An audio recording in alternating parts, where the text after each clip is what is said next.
Existe um tipo de pessoa que consegue transformar conversa de 5 minutos em meia hora de desgaste. Você explica, mostra fatos, aponta a consequência e ela continua exatamente no mesmo lugar. Então você tem que explicar melhor e é aí que começa o erro. Porque existe uma diferença enorme entre alguém que não sabe e alguém que não quer saber. Pense naquele seu amigo viciado em aposta. Afinal, né, parece que todo mundo tem um amigo assim hoje em dia. Ele já perdeu dinheiro durante meses, mas continua falando de gestão de banca, green, odd de valor e do grupo no Telegram que finalmente vai fazer tudo dar certo. Se você mostra o quanto ele já perdeu, ele responde que foi azar. Se perde de novo, culpa o juiz. Se ganha uma vez, usa aquilo como prova de que sempre esteve certo. Você acredita que está discutindo uma pergunta simples? Você realmente ganha dinheiro com isso? Ele está tentando proteger uma outra coisa. A esperança de dinheiro fácil e a imagem de que é mais esperto do que os outros. E é por isso que tentar vencer certas pessoas com lógica costuma falhar. Elas não estão procurando a melhor resposta, estão procurando uma justificativa que permita continuar fazendo o que já queriam fazer. A primeira lição maquiavélica é simples. Observe como as pessoas agem, não como você gostaria que elas agissem. Se alguém demonstra curiosidade, admite o erro e muda de posição quando encontra uma evidência melhor, existe uma conversa. Mas se toda conversa termina em desculpa, ataque, mudança de assunto ou uma nova justificativa, talvez você não esteja diante de um debate, só está servindo de plateia. Você não precisa aceitar esse papel. Muita gente perde energia porque sente que precisa corrigir toda a informação absurda. Se não responder, parece que o outro venceu.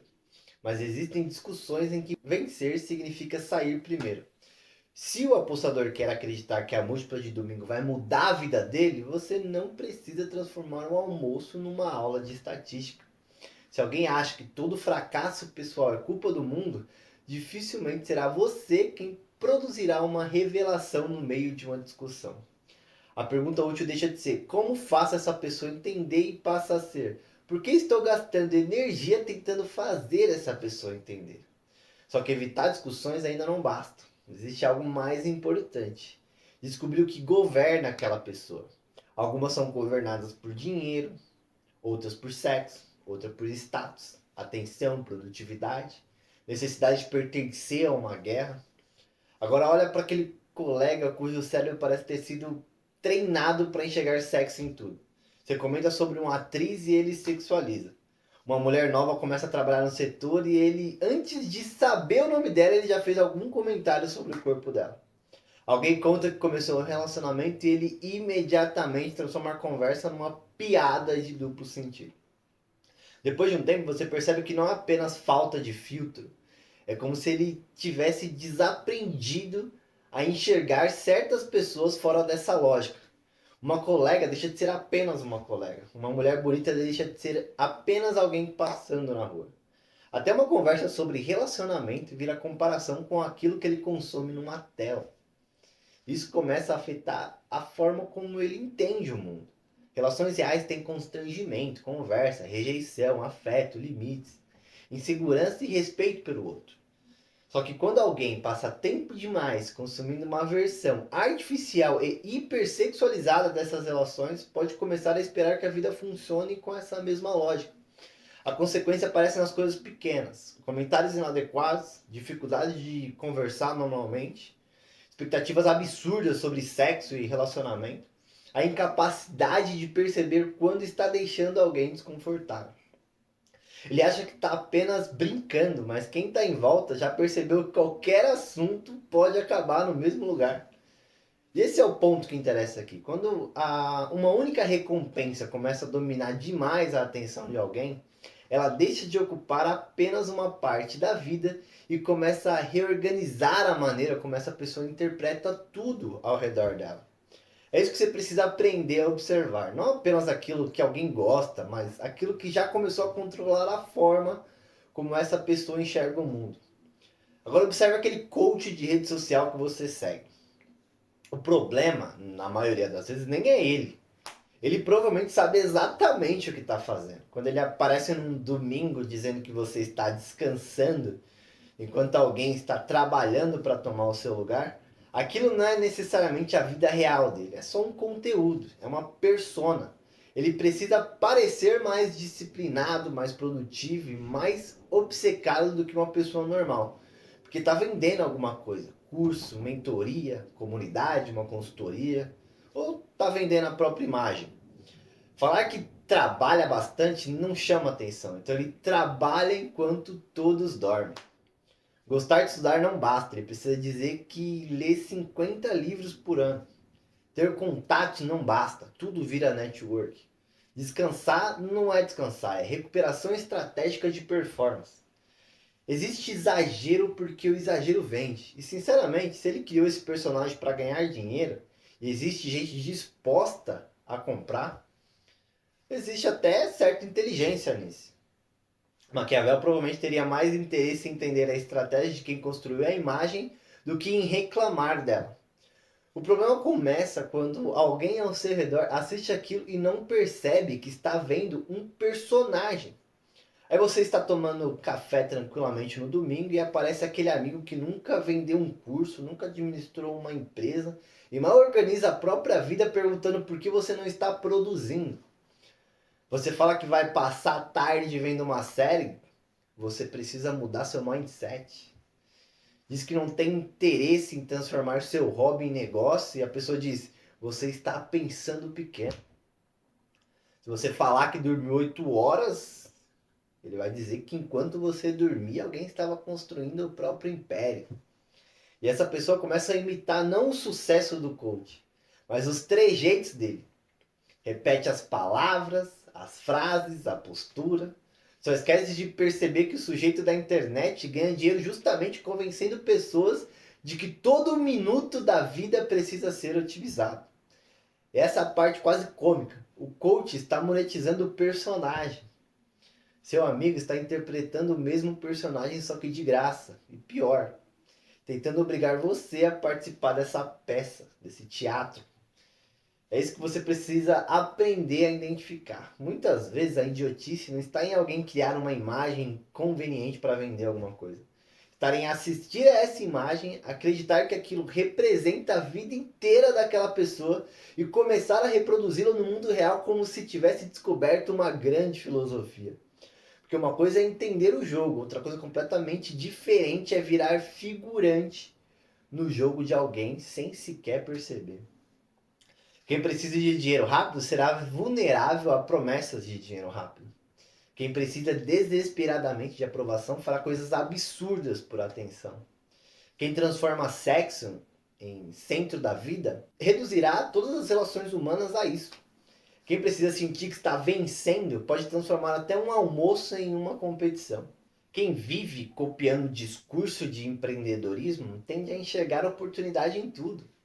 E quem precisa de atenção ao conflito vai tentar puxar você para isso também.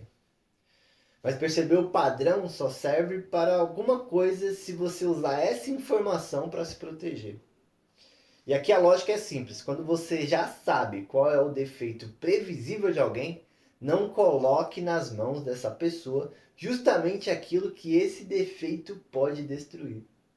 Começa pelo amigo viciado em aposta. Inevitavelmente, em algum momento, ele vai pedir dinheiro para você.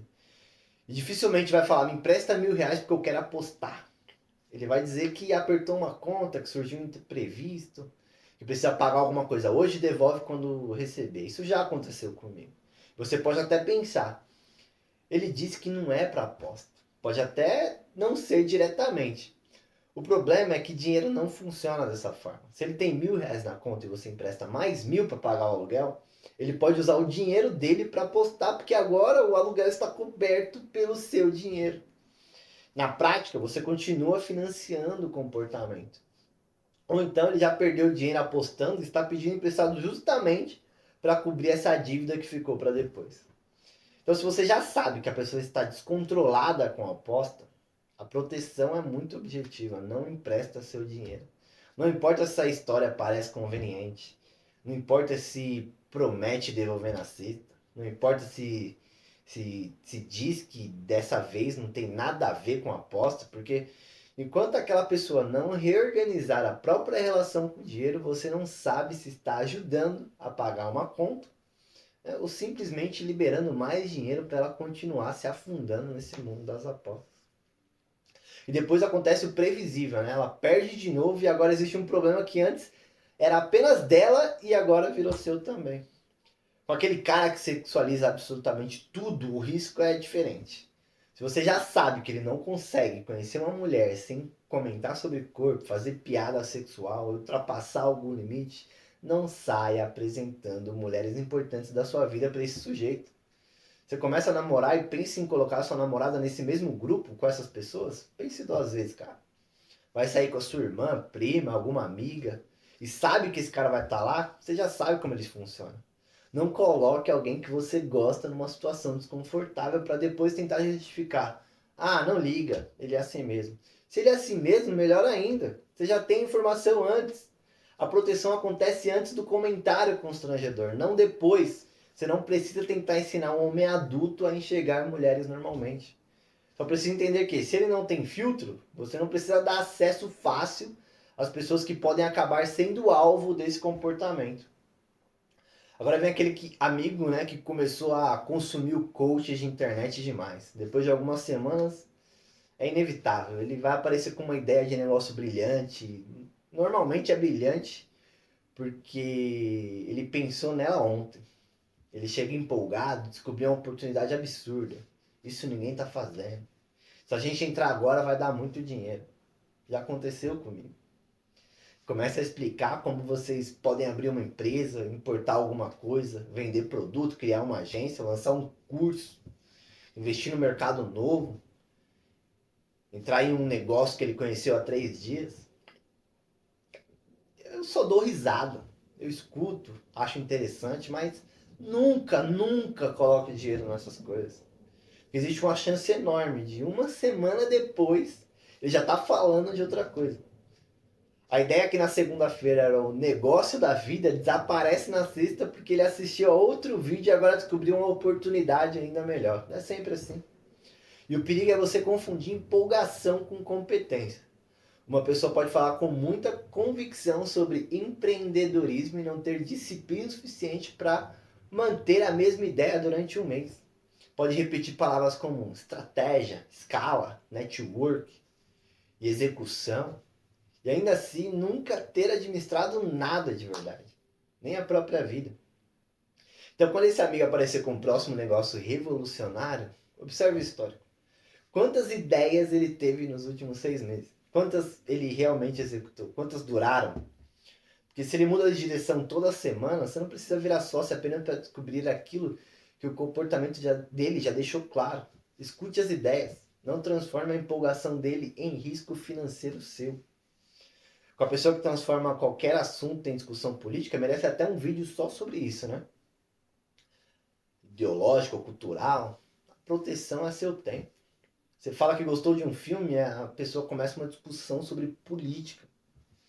Comenta alguma notícia e 20 minutos depois está ouvindo um discurso sobre como o país acabou, a sociedade acabou. E todo mundo que pensa diferente é ignorante. Não tenta vencer. Essa pessoa muitas vezes nem quer chegar a uma conclusão. Ela gosta da discussão. Então encerre. Não quero discutir isso. Pode ser. Acabou. Você não precisa passar 40 minutos procurando dados no celular para provar um ponto para alguém que amanhã vai começar exatamente a mesma discussão com outra pessoa. Seu tempo não precisa virar combustível para a necessidade do conflito dela. Nossa, existe também aquela pessoa que precisa mostrar absolutamente tudo nas redes sociais. Essa eu confesso que me irrita bastante, viu? Vai ao restaurante e a comida esfria porque ela precisa tirar a foto perfeita do prato. Vai no show e assiste metade do show através daquela tela do iPhone com zoom óptico para falar que viu de pertinho aquele artista preferido dela. Qualquer viagem vira uma sequência de stories. Qualquer encontro precisa aparecer. Nesse caso, a proteção principal é sua privacidade. Não conte qualquer coisa perto de alguém que transforma tudo em conteúdo. Não aceite aparecer em toda foto. Se não quer ser filmado, diga antes. Se alguma situação é privada, deixe isso claro. Porque quem vive documentando tudo pode começar a perder a noção de que nem toda experiência pertence ao público. E depois que algo foi publicado, discutir sobre o limite já chega tarde. Percebe a lógica? Do apostador você vai proteger o seu dinheiro. Do sujeito que sexualiza todas as mulheres, você protege as mulheres próximas de você. E evita colocá-las numa situação que já consegue prever.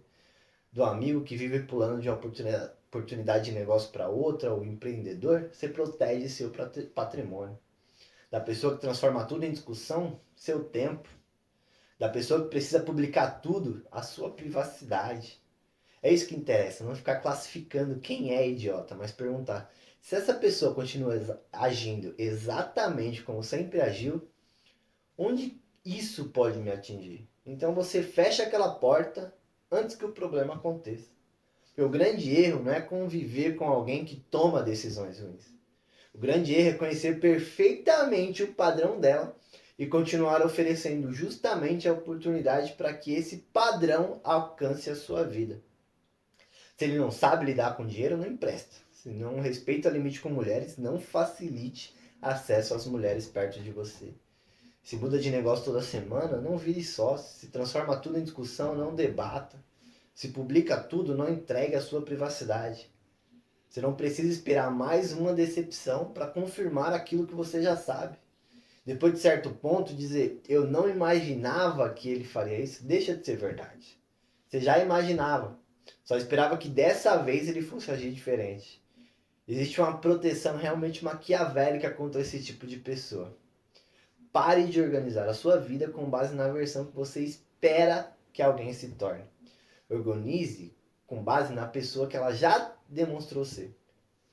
Se esse vídeo fez sentido para você, deixa o like, se inscreva no canal e comenta aqui embaixo o que você acha sobre tudo isso. Dê exemplo de mais algum idiota que te rodeia e eu sempre leio os comentários e fico muito feliz de estar construindo uma comunidade bacana aqui no YouTube. E antes de sair, assiste esse outro vídeo do canal que está aparecendo aí na tela. Nele eu falo de uma lição maquiavélica importante. Tudo vai começar a dar certo quando você parar de se importar. Ele está aparecendo aí na tela, é só clicar e a gente se vê no próximo vídeo. Obrigado.